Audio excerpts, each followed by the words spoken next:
Good morning students. आज हम लोग जो है क्लास 8 का फर्स्ट चैप्टर रेशनल नंबर पढ़ेंगे, ठीक है ना।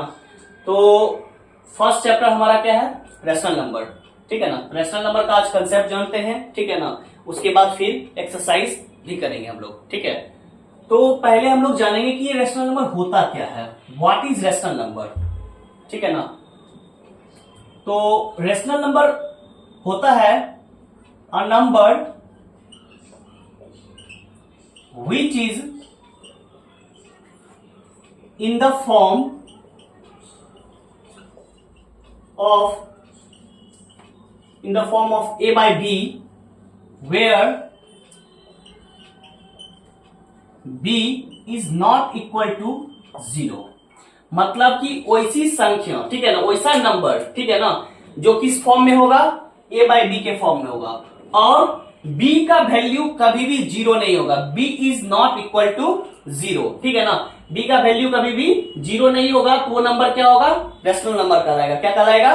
रेशनल नंबर कहलाएगा, ठीक है ना। एग्जाम्पल इसका हम लोग देखते हैं। एग्जाम्पल जैसे हो जाएगा 7/8 -8/12, 18/-17, ठीक है ना, etc। ये सारे क्या हो जाएंगे?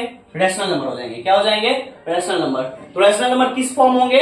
a by b के फॉर्म होंगे, और b हमारा क्या है? डिनोमिनेटर है, और डिनोमिनेटर कभी भी हमारा 0 के बराबर नहीं होना चाहिए, ठीक है ना। Where b is not equal to 0। इसका एग्जांपल हो जाएगा 7/8 -8/12, 18/17। ये सब क्या हो जाएगा? रेशनल नंबर हो जाएगा, ठीक है ना। रेशनल नंबर जो होते हैं दो प्रकार के होते हैं, दो टाइप्स के होते हैं। पहला पॉजिटिव, ठीक है ना, रेशनल नंबर,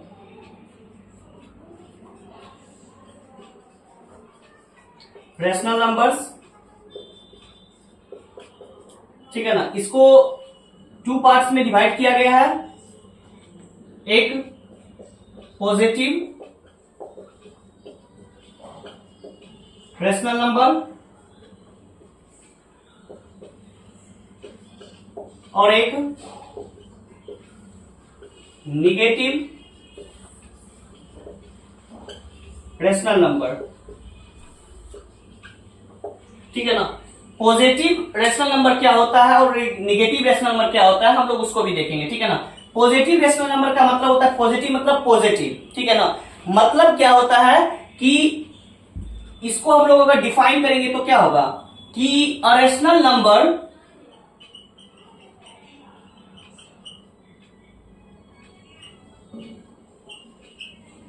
ठीक है ना, मतलब कि जो इसका दोनों चीज क्या होना चाहिए? पॉजिटिव होना चाहिए, न्यूमरेटर एंड डिनोमिनेटर दोनों, ठीक है ना। दोनों चीज क्या होना चाहिए? पॉजिटिव होना चाहिए, ठीक है ना। अब हो अच्छा पॉजिटिव में दोनों रहेगा, हो सकता है निगेटिव भी रहेगा। निगेटिव में भी क्या है? इसका न्यूमरेटर एंड डिनोमिनेटर दोनों निगेटिव होगा, तब जाके वो नंबर क्या होगा? Positive rational number. क्या होगा? पॉजिटिव रेशनल नंबर, ठीक है ना।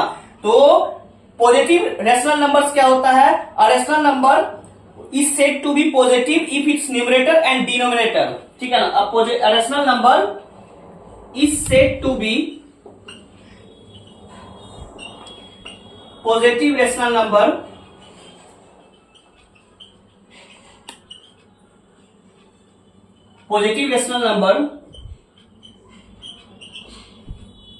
if its numerator and denominators are numerators and denominators are either both positive or both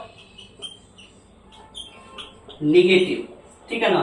मतलब वही पॉजिटिव रेशनल नंबर होगा, ठीक है ना, जब उसका क्या होगा? न्यूमरेटर्स एंड डिनोमिनेटर्स या तो, ठीक है ना, दोनों पॉजिटिव में होगा या तो दोनों निगेटिव में होगा, या तो दोनों निगेटिव में होगा। जैसे एग्जांपल देखते हैं हम लोग, ठीक है ना। इसका 8/9, 17/15, -7/-5, ठीक है ना। यहाँ दोनों निगेटिव है, और ये निगेटिव क्या हो जाएगा? पॉजिटिव हो जाएगा, ठीक है ना। इसलिए क्या हो जाएगा? पॉजिटिव रेशनल नंबर, ठीक है ना। अगर यही हमारा क्या कहता है -5/6 रहता, तो एक नंबर हमारा माइनस में है और एक नंबर हमारा प्लस में है, तो क्या ये पॉजिटिव होगा? नहीं होगा, ये हमारा पॉजिटिव रेशनल नंबर नहीं होगा। ठीक है ना, समझे? ये हमारा पॉजिटिव रेशनल नंबर नहीं होगा। ठीक है ना, समझे ना? तो हमारा पॉजिटिव रेशनल नंबर जो होगा 8/9, 17/15 और -7/-5, क्योंकि दोनों नंबर या तो दोनों हमारा यहाँ प्लस में आ रहा है या तो दोनों हमारा निगेटिव में आ रहा है। ठीक है ना, ठीक है ना, माइनस में आ रहा है, तब जाके हमारा वो नंबर क्या होगा? पॉजिटिव रेशनल नंबर होगा। अब हम लोग जानेंगे निगेटिव रेशनल नंबर के बारे में। ठीक है ना, देखते हैं। अब हम लोग देखते हैं निगेटिव रेशनल नंबर्स। ठीक है ना, निगेटिव रेशनल नंबर्स क्या होगा? A rational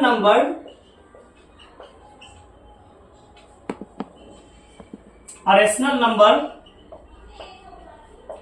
is said to be negative if its numerators and denominators are of opposite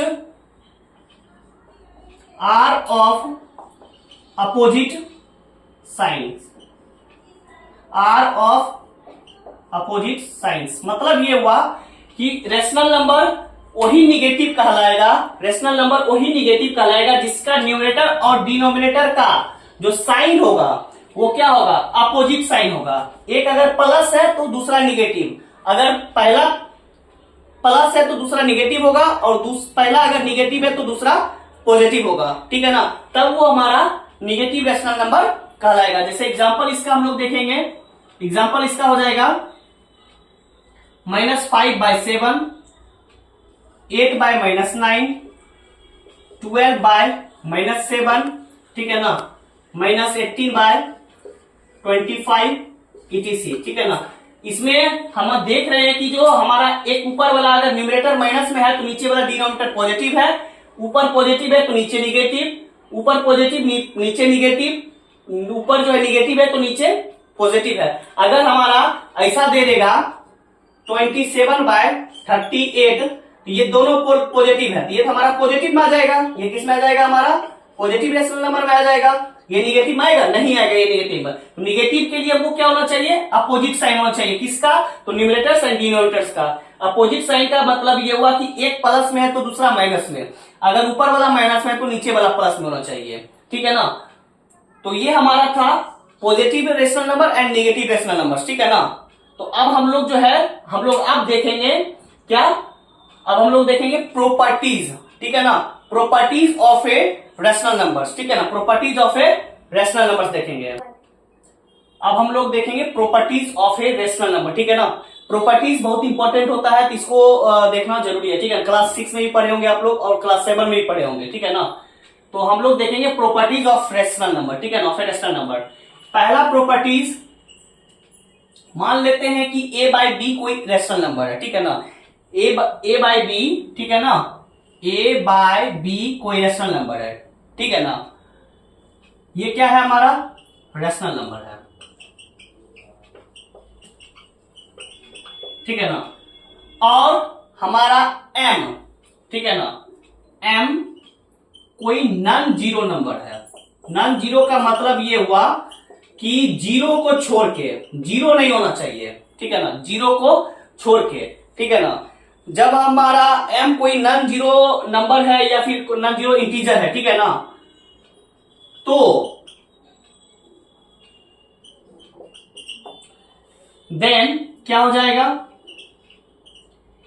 a/b को जब हम लोग क्या करेंगे? m के साथ मल्टीप्लाई करेंगे। ठीक है ना, तो क्या हो जाएगा? a/b, ऊपर भी हम m से मल्टीप्लाई कर रहे हैं और नीचे भी हम लोग जब मल्टीप्लाई कर रहे हैं तो हमको क्या, हम लोगों को मिलेगा? Equivalent rational numbers. ठीक है ना, क्योंकि इक्विवेलेंट, जब फ्रैक्शन चैप्टर आप लोग पढ़े होंगे तो याद कीजिए, इक्विवेलेंट का डेफिनेशन यही होता है। मतलब क्या?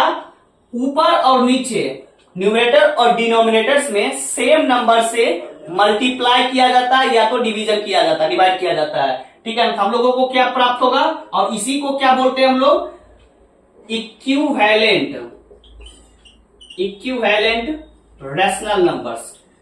ठीक है ना, इसको जब हम लोग करेंगे तो हम लोगों को क्या मिलेगा, इक्विवेलेंट रैशनल नंबर्स।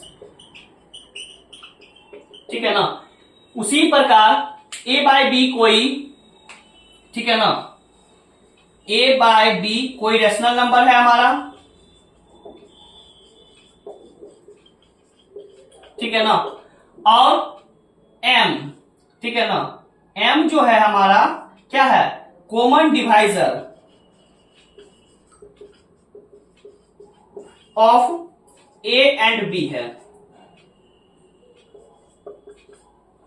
मतलब ए बाय बी का को एम के साथ डिवाइड किया जा रहा है। ठीक है ना, ए बाय बी को एम के साथ डिवाइड किया जा रहा है, तब भी हमको क्या प्राप्त होगा, इक्विवेलेंट रैशनल नंबर प्राप्त होगा। जैसे कि हम इसका एग्जांपल अभी देखते हैं। ठीक है ना, एग्जांपल इसका अभी हम लोग देखते हैं अगर। ठीक है ना, जैसे कि 5 बाय इक्विवेलेंट रैशनल नंबर बोलेगा तो 5 बाय 4 है। ठीक है ना, या -5 बाय 4 है। ठीक है ना, इसका नेक्स्ट इक्विवेलेंट रैशनल नंबर क्या हो जाएगा, -5 बाय 4। अगर हम नीचे 2 से मल्टीप्लाई कर रहे हैं, ऊपर भी 2 से मल्टीप्लाई करना पड़ेगा, तो -5 को जब 2 से मल्टीप्लाई करेंगे तो क्या हो जाएगा, -10, और 4 को 2 से मल्टीप्लाई करेंगे क्या हो जाएगा, 8, -10 बाय 8, -5 बाय 4 का नेक्स्ट इक्विवेलेंट रैशनल नंबर क्या हो जाएगा, -10 बाय 8 हो जाएगा। ठीक उसी प्रकार जब इसका हम एग्जांपल लेते हैं, ठीक है ना, ए बाय बी कोई भी ले लेते हैं, 25 बाय 45। ठीक है ना, और इसको क्या करते हैं हम लोग, एम जो है हम लोग मान लेते हैं, क्या मान लेते हैं, 5 मान लेते हैं। ठीक है ना, तो 25 बाय 45 को जब 5 के साथ डिवाइड किया जा रहा है, नीचे अगर 5 से करेंगे तो ऊपर भी 5 से करेंगे। ठीक है ना, ऐसा नहीं है कि नीचे 5 से कर रहे हैं ऊपर 8 से कर देंगे। ठीक है ना, तो क्या होगा, हमको अगर वैसा करेंगे तो फिर हमको इक्विवेलेंट रैशनल नंबर नहीं मिलेगा। ठीक है ना, तो 25 को जब 5 से डिवाइड करेंगे तो 5, और 45 को 5 से डिवाइड करेंगे तो क्या आ जाएगा, 9। इसका अगर नेक्स्ट रैशनल नंबर जो आएगा क्या आ जाएगा, 5 बाय 9। ठीक है ना, तो ये अभी हम लोग पावर एंड एक्सपोनेंट में भी ये चीज पढ़े होंगे। ठीक है ना, आगे भी पढ़ेंगे। ठीक है ना, पहले हम अभी ये दोनों देखते हैं, उम्मीद है कि आप लोग समझ भी गए होंगे। ठीक है ना, इसके बाद अब हम लोग देखेंगे standard form of a rational number. ठीक है, अब देखते हैं हम लोग standard form of a rational number. ठीक है ना, standard form of a rational number, इसको देखते हैं कि क्या होता है।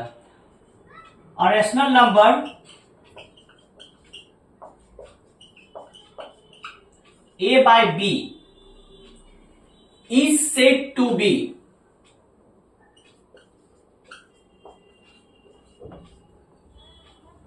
in the standard form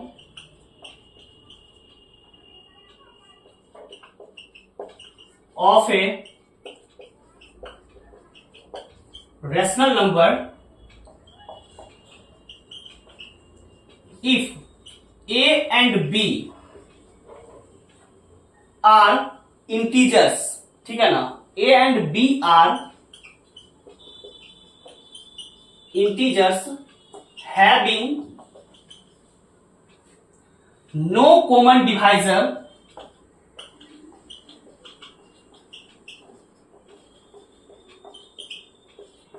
other than 1 and b is a positive. इसका मतलब क्या हुआ, rational number a by b को तभी स्टैंडर्ड फॉर्म में माना जाएगा जब उसका a और b क्या होगा, कोई इंटीजर्स है, और उसका कॉमन फैक्टर कॉमन डिवाइजर जो होगा एक के अलावा कुछ नहीं होगा। कॉमन जो डिवाइजर होगा एक के अलावा कुछ नहीं होगा, और b जो हमेशा होगा क्या होगा, पॉजिटिव होगा। b जो हमेशा होगा क्या होगा, पॉजिटिव होगा। b जो हमेशा होगा किस में होगा, पॉजिटिव में होगा। ठीक है ना, तो वो हमारा standard form of a rational number कहलाएगा। ठीक है ना, समझ गए ना। तो हम लोग देखते हैं इसको एग्जांपल इसका, जैसे एक एग्जांपल है आपके बुक में दिया हुआ। Express minus 33 by minus 44, 33 by minus 44 as, या फिर in standard form, in standard form आप लोग कीजिए इसको, ठीक है ना। क्या है क्वेश्चन हमारा, 33 बाय माइनस 44 को स्टैंडर्ड फॉर्म में करना है, ठीक है ना। तो हमारा सबसे पहला बात 33 बाय माइनस 44, हमने क्या बोला था, इसका मतलब कि 8 के अलावे कोई भी कॉमन डिवाइजर नहीं होना चाहिए, ठीक है ना। 1 के अलावे कोई भी कॉमन डिवाइजर इसका नहीं होना चाहिए। इसका सबसे बढ़िया है कि जो आप इसको क्या करें, 33 और 44 का जो है ना, ये 33 बाय माइनस 44 है, तो आप साइड में क्या करें, 33 और 44 को क्या करना है, इसका एलसीएम ले लें, सॉरी एचसीएफ ले लें, ठीक है ना। जब हम इसका एचसीएफ लेंगे तो वन टाइम में ये लगेगा, डिवीजन मेथड से एचसीएफ निकाल रहे हैं, ठीक है ना। और ये क्या आ जाएगा, 33 आ जाएगा, 11 3 जा 33, ठीक है। इसका एचसीएफ क्या आ गया हमारा, 11 आ गया। इसी 11 से हम लोग क्या करेंगे, ऊपर और नीचे डिवाइड कर देंगे, ठीक है ना। जब हम लोग डिवाइड करेंगे तो इसका जो स्टैंडर्ड फॉर्म आएगा, क्या आएगा, 33 का 11 से डिवाइड करेंगे क्या आएगा, 3, और माइनस 44 को 11 से डिवाइड करेंगे, माइनस है तो इसको कोई टेंशन नहीं है, ठीक है ना, इसमें उतना ज्यादा सोचना नहीं है। 44 को 11 से डिवाइड कर दीजिए, 44 को 11 से डिवाइड करेंगे तो 4 आ जाएगा, ये माइनस है ये प्लस है, तो माइनस प्लस क्या हो जाएगा, माइनस, ठीक है ना। तो ये क्या आ जाएगा इसका स्टैंडर्ड फॉर्म, 3 बाय माइनस 4। अब हमारा जो डेफिनेशन वहां लिखा हुआ है, बोल दिया है कि कॉमन डिवाइजर जो है अदर देन 1 नहीं आना चाहिए, कॉमन डिवाइजर जो है अदर देन 1 नहीं आना चाहिए, तब जाके वो स्टैंडर्ड फॉर्म होगा। अब आप जाकर 3 और 4 का जाके एचसीएफ निकालिए, 3 और 4 का एचसीएफ निकालिए, देखिए इसका 1 आएगा एचसीएफ, ठीक है ना। जब इसको हम लोग 1 से 3 1 जा 3 लगाएंगे, ये 1 हुआ, फिर 3, कितना आया है इसका एचसीएफ, 1 आया। इसका कॉमन डिवाइजर जो है 1 के अलावा कुछ और आया नहीं ना, ये 1 के जगह अगर 11 आ जाता, 3 आ जाता, 5 आ जाता, कुछ भी आ जाता, वो इसका मतलब अभी और उसको रिड्यूस कर सकते हैं, स्टैंडर्ड फॉर्म उसका अभी वो नहीं आया। लेकिन ये 3/4 है, ये स्टैंडर्ड फॉर्म में आ गया। किसका ये स्टैंडर्ड फॉर्म है, 33 बाय माइनस 44। एक लास्ट चीज आप लोग थोड़ा सा देख लीजिएगा कि कैसे हम लोग दो फ्रैक्शन को कंपेयर करेंगे, कैसे हम लोग कंपेयर करेंगे, ठीक है ना। दो हमारा दिया, ये तीसरा प्रॉपर्टी में है इसे, ठीक है ना, इसका प्रॉपर्टी नंबर 3, 3 प्रॉपर्टी है, 2 प्रॉपर्टी अभी आप लोग पहले देख चुके हैं, तीसरा प्रॉपर्टी हम लोग देखेंगे कि 2 फ्रैक्शन दिया हुआ रहेगा, कंपेयर करना है, ठीक है ना। 2 फ्रैक्शन हमारा दिया हुआ रहेगा, ठीक है ना। जैसे कि एक फ्रैक्शन है हमारा a/b और दूसरा फ्रैक्शन हमारा है c/d, ठीक है ना। एक फ्रैक्शन हमारा है a/b और दूसरा फ्रैक्शन है हमारा c/d। इस दोनों को कंपेयर करना है, ठीक है ना, कि कौन फ्रैक्शन बड़ा है। तो याद कीजिए, पढ़ते आ रहे हैं क्रॉस मल्टीप्लीकेशन, क्रॉस मल्टीप्लीकेशन मतलब हमारा ये a को d के साथ मल्टीप्लाई करेंगे और ये b को c के साथ मल्टीप्लाई करेंगे, that means a into D, ठीक है, और b इंटू सी, ठीक है ना।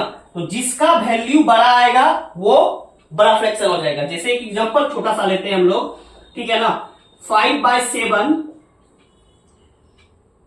और फिर क्या कहता है 6/8, ये ले लेते हैं, ठीक है ना। हम क्या बोले थे कि जो a को d के साथ मल्टीप्लाई करने के लिए, a हमारा ये हो गया और d हमारा ये हो गया, तो 5 इंटू 8, उसके बाद 7 को 6 से, ये b हो गया ये c हो गया, तो 7 को हम लोग क्या करेंगे 6 के साथ मल्टीप्लाई करेंगे, तो 5 8 जा क्या हो जाएगा हमारा 40 और 7 6 जा क्या हो जाएगा 42। तो 40 बड़ा होगा या 42, 42 ऑब्वियसली बड़ा है, ठीक है ना।